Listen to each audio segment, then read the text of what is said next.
Yes. There you go. As Mary was saying, what I want to start off with is since for some of you, this is your fresh mentor Zoom, I just kind of want to start with introductions. If you can, I can kind of call on everyone and kind of in a row. If you just say your name, if this is your first time mentoring, or if this is however many mentees you've had before. I'll start off with myself. My name is Daniel Martinez. Well, everyone knows me.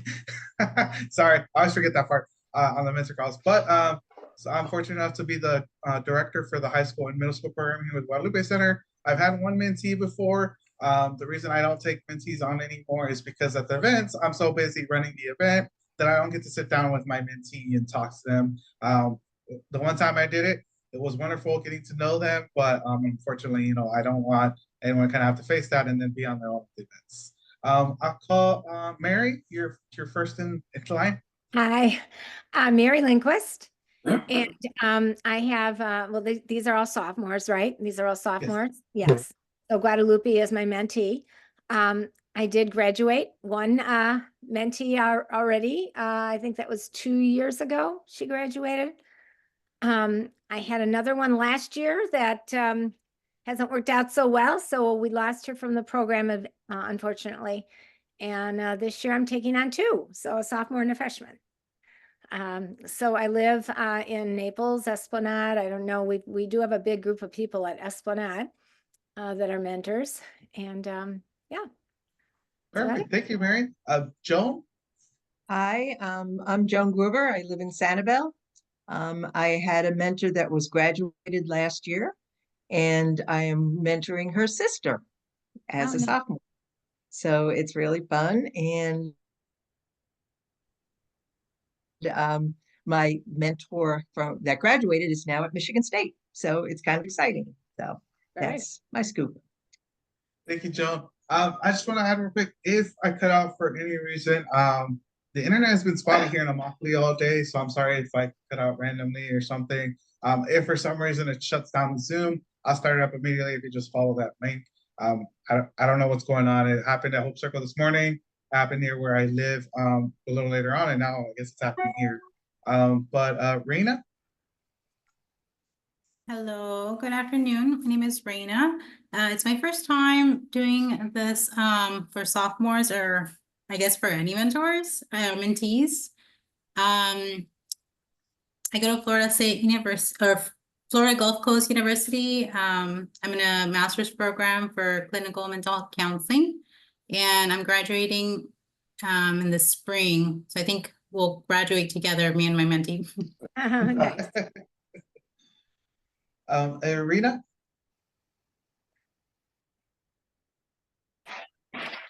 Hi, everybody. I'm Irina, and I joined the program a year ago. I can't believe it's been a year already. My mentee, Cynthia, she's a great, great girl. It was a learning curve. I'm still learning. Sure you all had to deal with that, but I'm really, really happy, and it's been a wonderful experience, a wonderful opportunity. And knowing that some of you are locals, I would love to connect more. So maybe we can do some activities together. That's one of the things I've been struggling with, because since we always need more people to go and not just with our mentee, I've never managed to get like a group or something. So we've been thinking about doing stuff, and we just have not managed. I'm originally from Ecuador. I'm here. So I also apologize because there's been power outages and it can go any moment, but I'll try to rejoin if that happens. And thank you again. Thank you, Irina. Joe? Yeah, hi, I'm Joe Rickard. I had a mentee last year who graduated. He's at FPI, Florida Polytechnical Institute. I have a young man now, and I'm looking forward to work with him. I live in Naples, up by the Delno Wiggins Park, so a little ways out.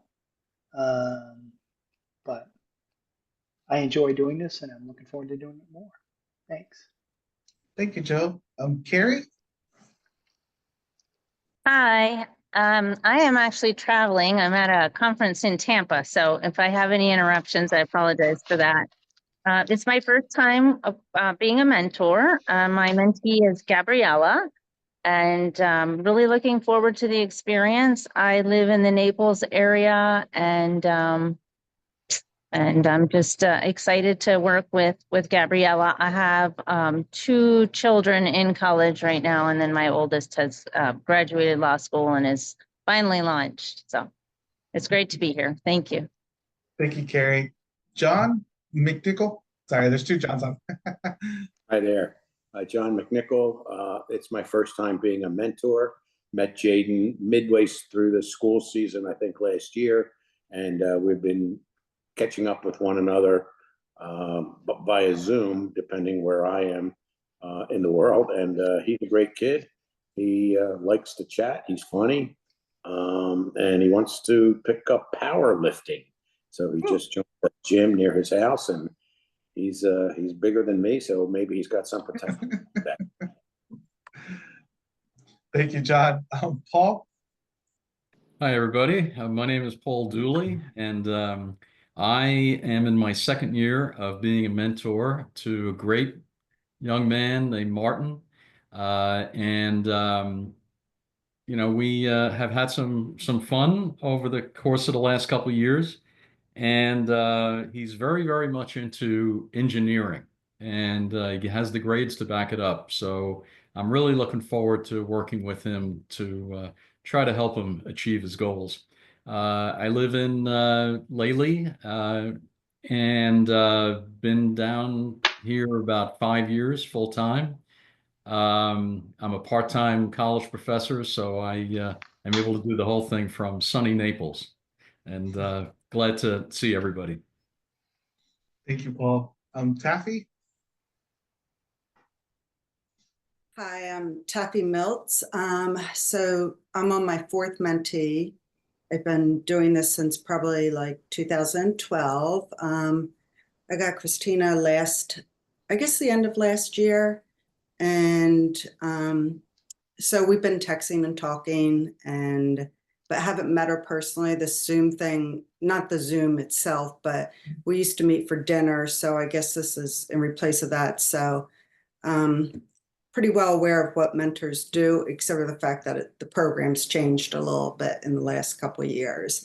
I'm from Marco Island. I live in Hideaway, which there's a lot of Hideaway mentors.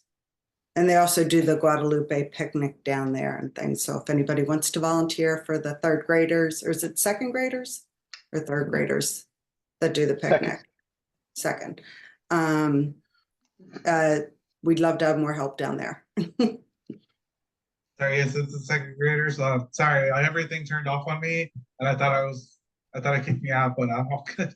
I hope, at least fingers crossed. Thank you, Taffy. Joyce.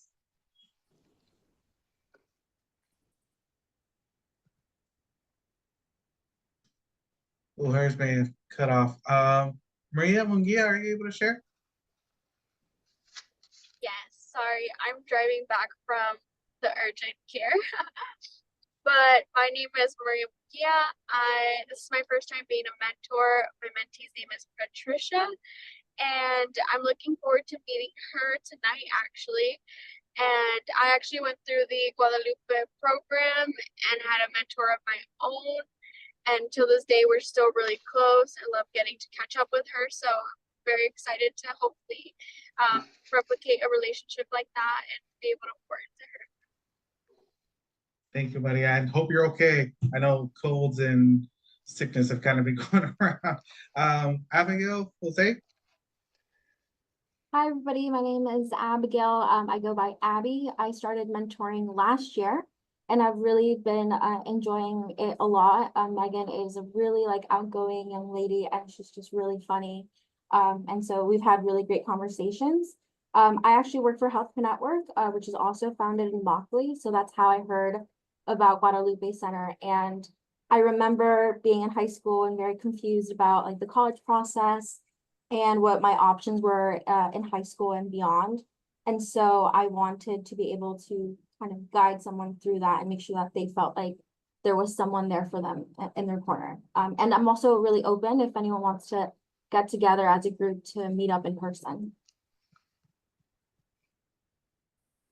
That's great. Sorry, everything froze. John or Sue McKeown? Hey, Daniel. Hi, John McEwen here. My wife, Sue, is with me. I bridged her onto the Zoom call. She's traveling. So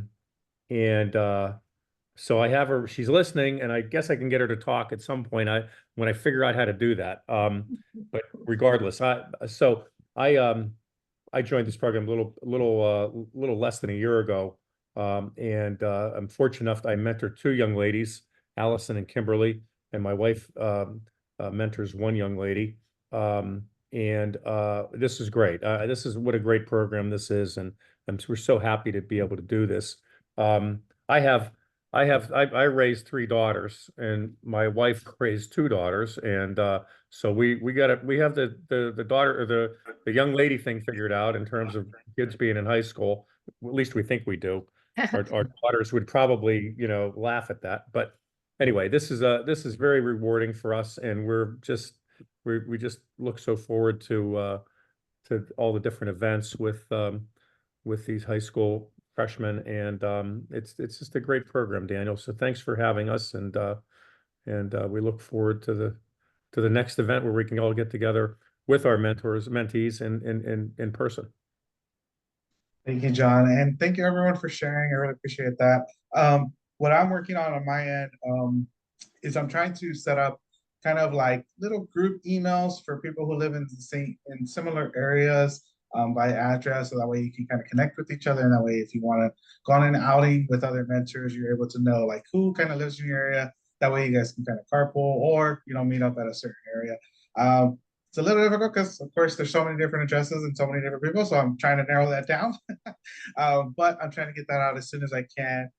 Thank you, everyone, for joining today. So if this is, sorry, you should be able to see my screen. But welcome, everyone, to the first Sophomore Mentor Zoom. If you haven't been on a Zoom before with one of these, if you're ever having any technical issues, my cell is always on me. So if you send me a text saying, hey, my Zoom's not working or anything like that, I will try to do it while I'm also hosting the Zoom.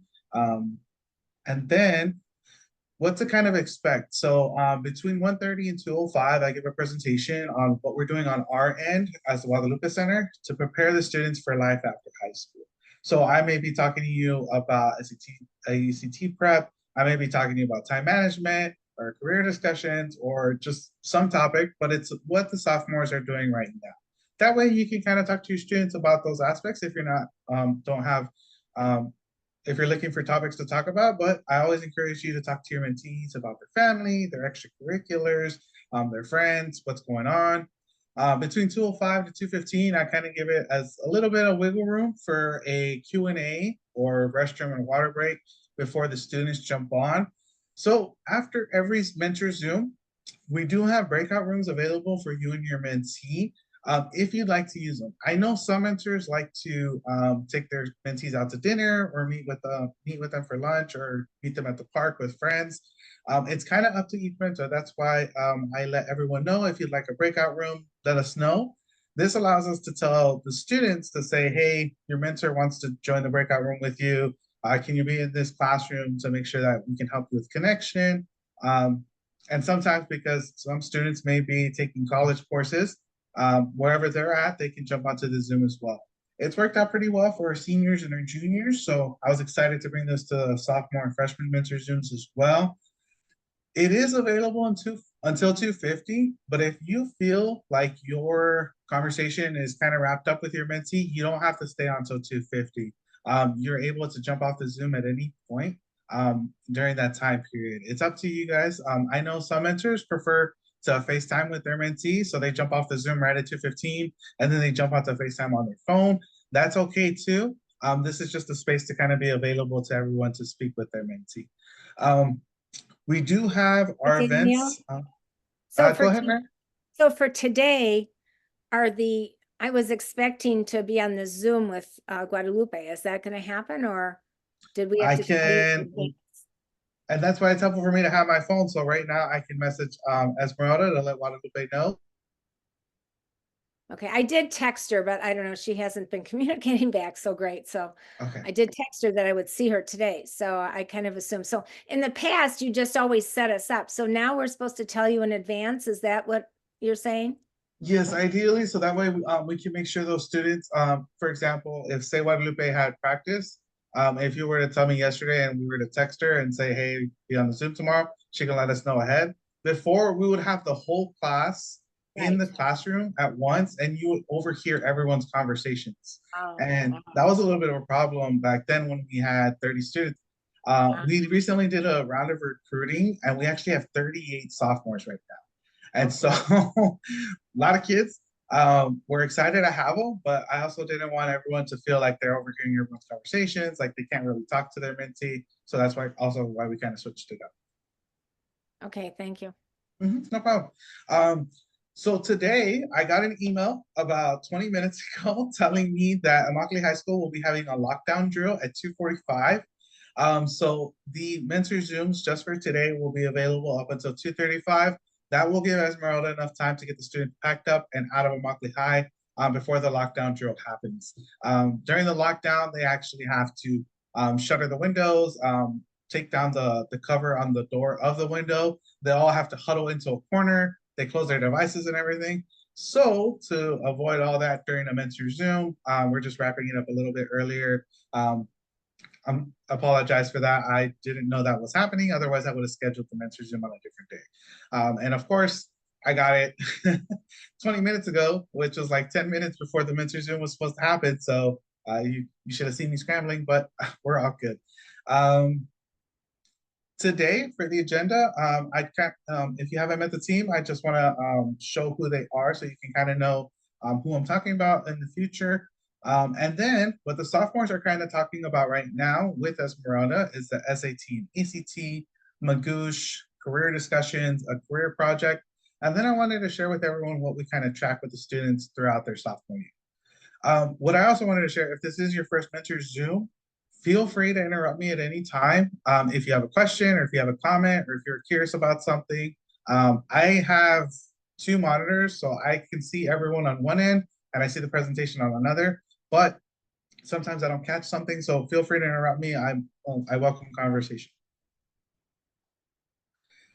So we couldn't do what we do without the great administrative team we have. Dawn, Bob, and Jim do a wonderful job of leading us and guiding us. Dawn's been our president and CEO. She provides wonderful leadership, not just for us, but for all of the Guadalupe Center and what drives us. Bob and Jim were administrators in the Collier County Public School System, so their insight becomes very great. Jim just retired, I think it was 3 years ago. He was the principal of Palmetto Ridge High School. Bob was a principal for many years as well. So when it comes to helping the students or finding someone who we need to talk to about a student, they have so many connections that it's come in handy, and they always just pull out their phone. Bob pulls out his Rolodex, and they find someone that they can talk to, and we're able to get that student assistance. So their leadership is great. You all know me, I'm Daniel. Anita is our assistant director. She assists with the curriculum and the guiding of the students. She also works closely with our seniors on college applications, admissions, financial aid packages, and everything that they have to do senior year. Esmeralda is the one that will work with your students as sophomores. She also works with our juniors, but that is her key focus. Islan is our middle school coordinator. We recently started a middle school program, in case you didn't know. We're working with 6th and 8th graders. The program is known as RISE, which stands for Resilience, Inspiration, Support, and Empowerment. The goal is to get more students ready for high school and ideally more students into the tutor corps program. I almost said something that was for later.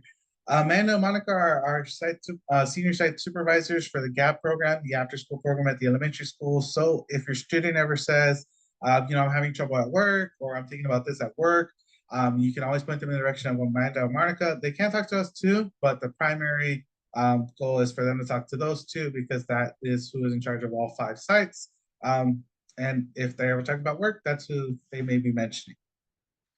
On the college side, Jorge and Abby work with the students. So you heard a few mentors say that their mentee graduated. Jorge and Abby work with those students in college, so we don't just send them off. They complete check-ins regularly with them as much as they can. I believe they hit up at least 2 a semester. They have a 93.1 college graduation rate, which is really, really great. And that's only gone up in the last year. So they check in with students, they send scholarship funds, they make sure that they have what they need. What happens a lot with our students, it's not the academics that they struggle with. It tends to be life that happens, commitments to family, trouble adapting to the campus. It's never, well, sometimes it is school, but that's never the reason that a student stops going in our case. So Jorge and Abby make sure that they have the resources they need. Okay, yeah. So what I was gonna mention before I finish, but so every member of our team, besides Don, Bob, and Jim, went to Immokalee High School. Several of us went through the tutor corps program, so we know what the students are going through. When a student comes up, Dawn always likes to say that we're a lot harder on the students than she would ever be. She says it's also because we grew up in the area, so we know what they're going through. So if a student ever comes to us and says, "You don't know what my life is like," we say, "Yes, we do." It wasn't too long ago that we were there. And then they're surprised. Another great thing is everybody on the team speaks Spanish. So if a parent calls and says they have questions or they have concerns, it doesn't matter if someone's not in the office because we all understand, we can all translate. And then Islam speaks Creole, so we're able to also translate to the Creole parents, which is extremely beneficial. And that way the parent actually feels heard. But great team members. We wouldn't be able to do, I wouldn't be able to do what I do without the great team that I have. And we're all more than welcome to discussion. So if you ever want to have a conversation with any of us, we're more than happy to kind of set that up. So what I wanted to share with everyone about your sophomores. So something that you should know, this applies to next year, but we started off the sophomores letting us know. Every tutor corps student in the program is required by the program to complete the SAT and the ACT during their junior year. So that means that during that junior year, no matter what, they have to take it at least once. The reason we do this is because we want every student to know what the tests are like before they get into senior year. Ideally already have the score they need for senior year. Every student at Immokalee High School gets 2 SAT waivers and 4 ACT waivers. That means they can take those tests 6 times for free, provided by Immokalee High School. We have them each take it once to understand which test they prefer. Back in the day, in the SAT and ACT used to have different structures, different tests, and they would actually have where if you got a test wrong, they may deduct a quarter point or a half point or no points. The way it is now, the tests are very similar. The main difference is the structure of the test. And so this is what we tell the students when they're studying and preparing for it. If they're studying for one, they're technically studying for both. It's like they get so concerned about, should I take the SAT, should I take the ACT? That's why we have them take both. That way they can understand which one do I prefer. The preparation that they do starts sophomore year. Studies show that the more preparation they do, the more comfortable they feel with the tests, therefore the higher score that they're going to get. One of them is actually optional, which is the writing section. I have not seen a college or a university require that score. So if a student uses their waiver and says they're not taking the writing, it's okay. English is 90 questions in 55 minutes. Math is 65 questions in 65 minutes. Reading is 50 questions in 45 minutes, and science is 47 questions in 45 minutes. So 4 sections that have to be done pretty quickly. They get basically a minute or less per question. So it can be kind of tough. The SAT, this is what most of the students are gearing towards these days. I feel like every 5 to 7 years, the preference changes because 5 to 7 years ago, everyone wanted to take the ACT. Now everyone wants to take the SAT. The SAT is only 3 sections. The reading is 52 questions in 65 minutes, writing and language for 44 questions in 35 minutes, and then math, 58 questions in 80 minutes. So just 3 sessions. But again, oh, go ahead, John. Daniel, you said that the preparation for this starts in the sophomore year. Yes. When and what's the preparation entail? So that's my next slide. Yeah, so as John was asking, so what we do on our end as the Guadalupe Center, we purchase a Magoosh account for every student as a sophomore and as a junior. Esmeralda's still getting those set up with the students, so not everyone has their account up and running yet, but we got those emails out, so Esmeralda's making sure that they all get set up. Magoosh is an online portal that allows them to prepare for both tests. What's great about the portal is it's not just a website, it's also an app that they can access on a phone. They also have a mobile version, so if say they can't download the app for some reason, they can search it on the web on their phone. But it's accessible anywhere. It's not just at school. It's also if say they're at work and they have 10 minutes before work starts and they want to spend a few minutes there. What we require the students to do is spend an hour a week on the portal. Not only because we're paying for it, well, yes, we are paying for it, but it's also because the more time they spend on it, the more preparation they're getting. And so if your student says that they don't have Magoosh up and running yet, Esmeralda's taking care of it. Again, we have 38 sophomores and then all the juniors get it as well. So she's making sure that they all have access to their account easily. With Magoosh, it not only tracks what their estimated score will be, but it also tracks how much time they spend per question. So on the previous slide, I shared how much time they need to spend per question. It works with them on how to improve that and make their score better. With Magoosh, it can be a little bit difficult because what most of you may already know with high school students, they don't understand how serious the test is until it's right in their face. They're procrastinators. If I knew how to get them to not procrastinate, I could sell that idea and I'd never have to work again another day in my life. Unfortunately, I don't know what it takes on that end, so that's why we require them to spend that time on Magoosh. What we also do is at the high school, for example, today is the mentor meeting. So the students will go into the classroom for the mentor call. For this one specifically, the ones that we asked to go. Every Tuesday aside from this Tuesday, they will either hear from a presenter or speaker, or they will spend time on Magoosh. If there's no speaker, if there's no presenter, if there's no workshop that they have to do, we're spending time on Magoosh so we can make sure that students are spending as much time as possible in there. It's very important. We want them to spend as much time as they can on it. We know it can be a little bit stressful, and sometimes the students will put it off saying, I'm gonna wait until senior year, or wait till junior. The only regret I ever really hear students saying when it comes to these tests is that they wish they had started studying earlier. They wish that they had spent more time on it beforehand instead of worrying about it 2 weeks before the test happened. Yes, they can try to cram, but it's not a good study method. What people also always say is that the test in the summer is the easiest. I believe this is because they already went through the entire school year and know way more material than they would have in December. But that's just what administrators say. And so if a student wants to take the test in June, that's okay. But again, they just need to take it at least once during their junior year. Any questions on SAT and ACT or Magoosh before I move forward? So you track their hour a week participation? Yes, so Magoosh allows us as administrator, we get it like an administrator login. I'm not able to see the students, but Esmeralda is able to see the students, and it tells her when was the last time they logged in, how long did they log in for, and she can pull a report saying between dates saying how long was the student on the port for. If they're not spending their hour a week, that's where we email them or go find them at their work site to say, hey, what's going on, and try to get them more on the portal. Thank you. Any other questions? All right.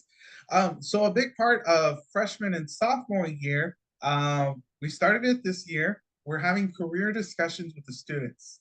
So as you all know, there's high school students believe that there's only a few jobs out there. There's an engineer, there's a lawyer, and there's a doctor, and there's a teacher. Those are the only 4 jobs that exist out there in the world to freshmen and sophomores. So to get a little bit more specific with the students to help them understand, what am I searching for? What do I want to work in?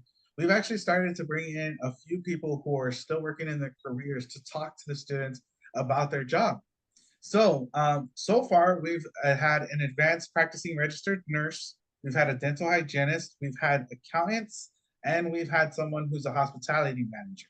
So what who they're also going to hear from is principals and educators. We're going to do kind of like a panel style where we're actually going to bring them all out at once to talk to the students.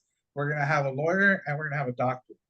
We're working on getting more presenters out to them, but this allows the student to kind of hear from them, you know, what is this job exactly?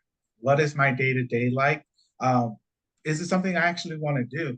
So it's really good because not only is that person talking about their job, but we're connecting with local people. So they're talking to that professional in person. Zoom is great, but we know those in-person conversations go a lot deeper and a lot better than anything on Zoom. So those conversations have been happening, but ask your student how it went with the nurse or with the doctor, the accountant. They're great speakers. The students who are juniors and seniors, and this is just an FYI, who have demonstrated interest in those careers are also invited to speak to those presenters. That way it's not just the sophomores who think they have an interest in the field, it's the juniors and seniors who are taking it a little bit more seriously as well because they're about to get there. But the conversations have been productive so far. What this will lead into is a career project. With a career project, the students are going to research a job, a career. They're going to find the pros and cons. They're going to find what the day-to-day life looks like, what kind of school they need to go to. Is it they need to go to college, grad school, law school, dental school? What degree level do they need? Or do they need certifications? What's the demand of the field? What's the pay? What's the turnover rate? If that student has enough time, they're also going to research if people in that field typically go to a second career or a second job. Is it common? What's the transition like between school to the work or from work to possibly a different field? And if there's enough time with that, they'll be able to do some research on different schools that provide those majors and that career. The goal of all this is for them, as you all know, everything we do, we try to get the students as ready as we can for life after high school. Ideally, during our dinner on February 20th, the students will be able to present to you, their mentors, and their parents. My goal right now is to set up some tables so that they can have their pennant or their poster board or whatever it may be, and be able to talk to different mentors walking around the room, different parents walking around the room, and share what they learned about their career. This way, they're also learning a little bit more about speaking to strangers and speaking up in a public setting to people they may not know. Joan, did you have a question? Okay, sorry. But that is the goal with that. And the dinner is on February 20th. It was in that newsletter. John? Do they present to their peers in school? So they're going to do a practice session to their peers in their tutor core class before the mentor dinner. We can't really set anything up with the general Immokalee High School classes, Gotcha. but we can do it with our peers. That's great. That's great. Any questions?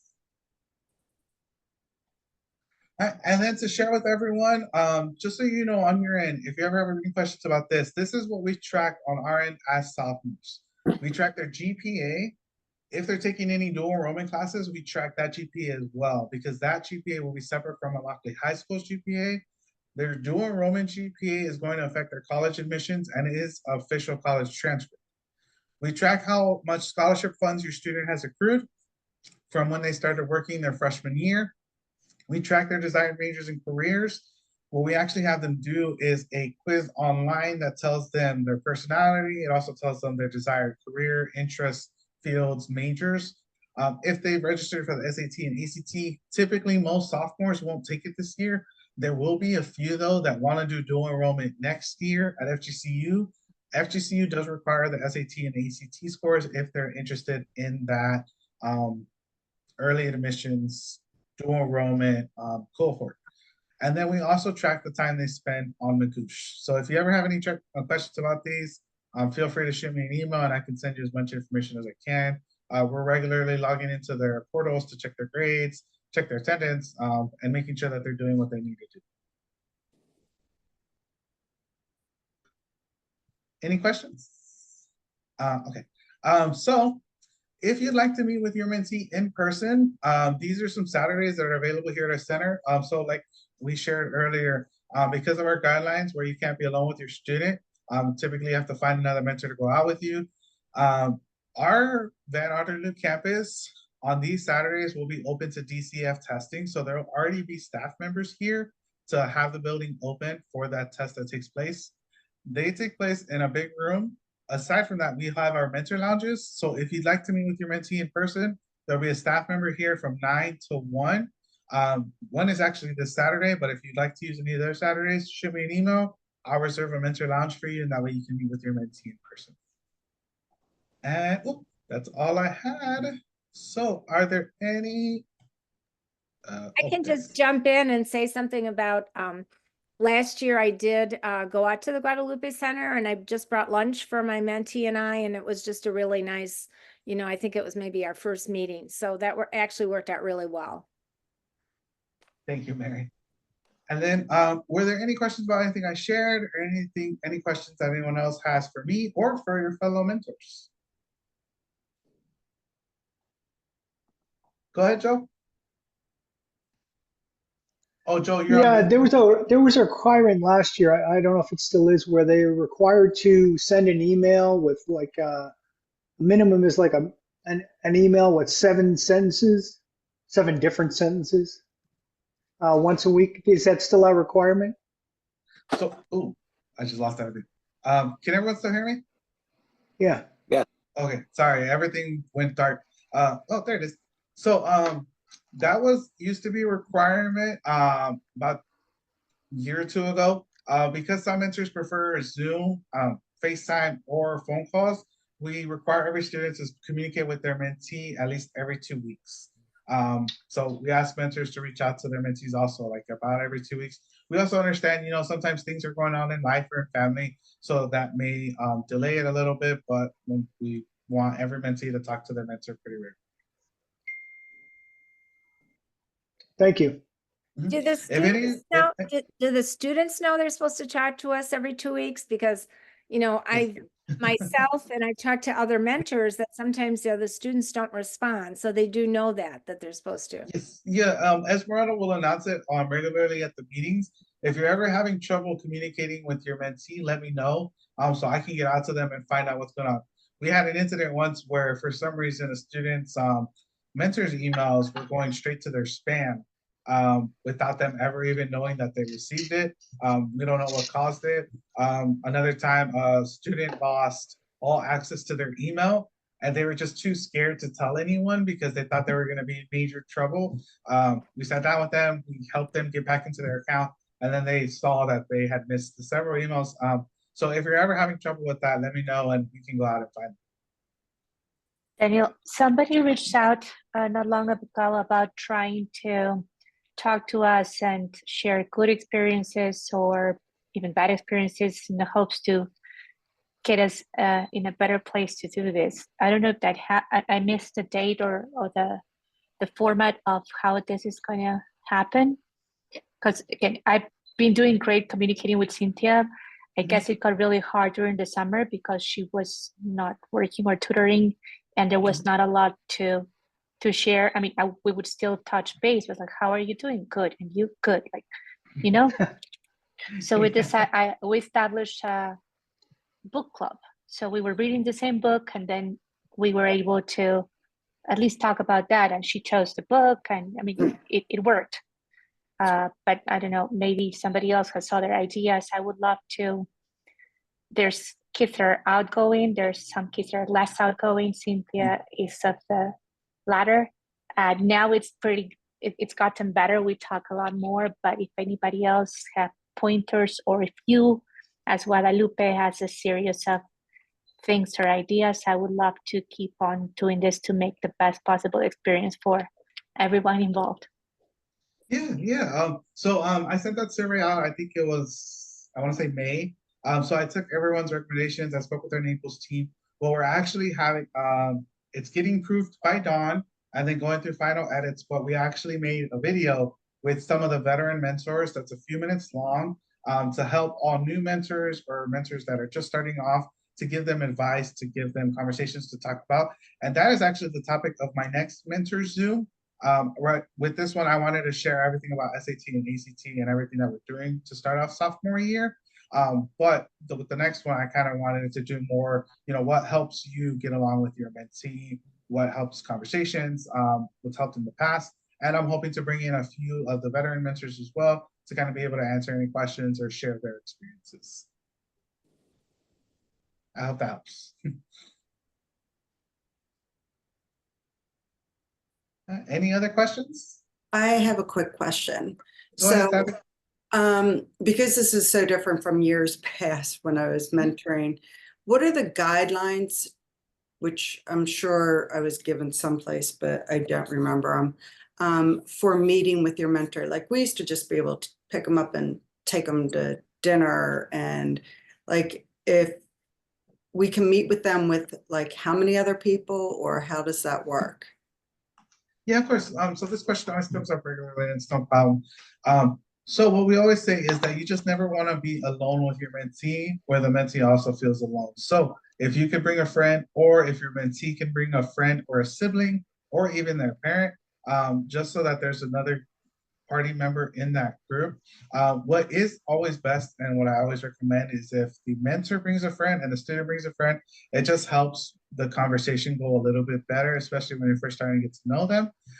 What I do also share is that when you're meeting with your mentee at the very beginning, of course, it's always going to be difficult to get them to say anything more than good or bad. Asking those open-ended questions to have them talk a little bit more. But then also when they're getting a little bit older and say they maybe start driving, they get their permit or they get their full license. We don't want them driving with just their permit. But it does happen a lot here. If you say, I can meet you out for lunch at this restaurant, if they're meeting you in that public place, it's okay for that mentee to be alone because you're meeting them in a public area. What we don't want is for, say, the student who doesn't drive or doesn't have transportation, you have to go and pick them up by themselves, and then you're in a car alone on your way to the restaurant. It's just for everyone's safety.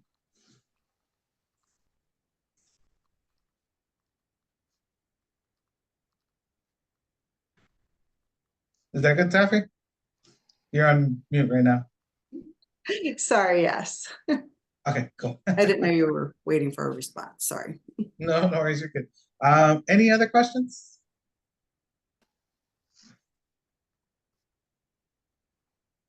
All right. And I did see Marina dropped in the chat. So if you'd like to talk to her, she lives in East Naples. I can share her information afterwards out too. And if anyone wants me to put their email and the area they live in out to all the mentors, let me know, and I can put it in my summary that I send out afterwards with the recording. I'm happy to do that. That way it kind of helps with everyone. And so if you want to take a quick restroom/water break for like 2-3 minutes, the students will be jumping on, and Immokalee High should have internet. So fingers crossed. You never know what can happen. It's always a surprise. And so you will hear the message for recording stopped.